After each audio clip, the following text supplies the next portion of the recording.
Hello, and welcome to another edition of Spooky Reviews from Spooky Ventures. I'm Gary Hill, and I'm both your host and your reviewer. This time around, I'm looking at the Blu-ray release of a film called Amityverse. Now, this movie is directed by Blaze Tudor.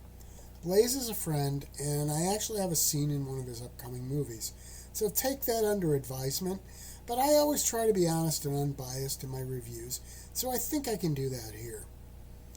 Well, Blaze is listed as the director for the whole film, and I'm sure he's responsible for it as a whole. This is an anthology movie made up of 10 different stories, or more accurately, short films, by 10 different directors. I have to say that the range of effectiveness of the various clips is very wide, as are the stylistic choices. At about an hour and 45 minutes, I think they could have probably dropped one or two of the shorts and strengthened the film in doing that. But there might have been more behind-the-scenes stuff to that equation. I also understand how tough it might be to tell someone you aren't going to use the piece they submitted.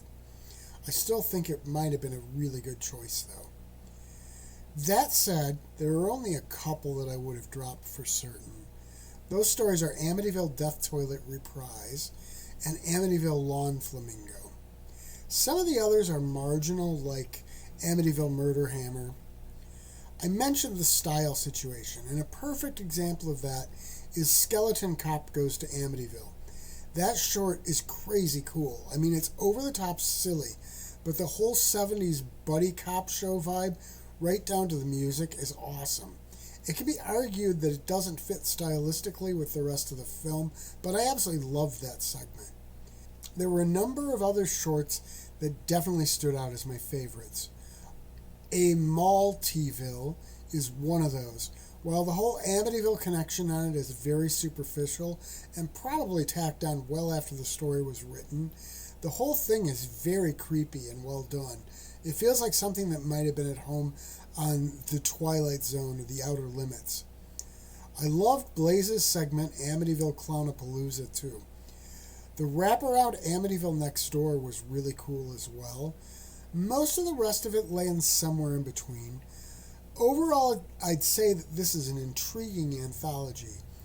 As is pretty much standard for anthologies with work from different directors, it is definitely a mixed bag. Personally, if I were creating the movie, I would have probably dropped a couple of those segments, as I said before, and I found those two very tough to get through. But they don't really mar the movie as a whole that much, and you might find that you like them.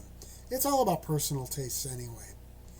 In terms of bonus features, the main thing we get here is a commentary option. Still, bonus features are just that, bonuses.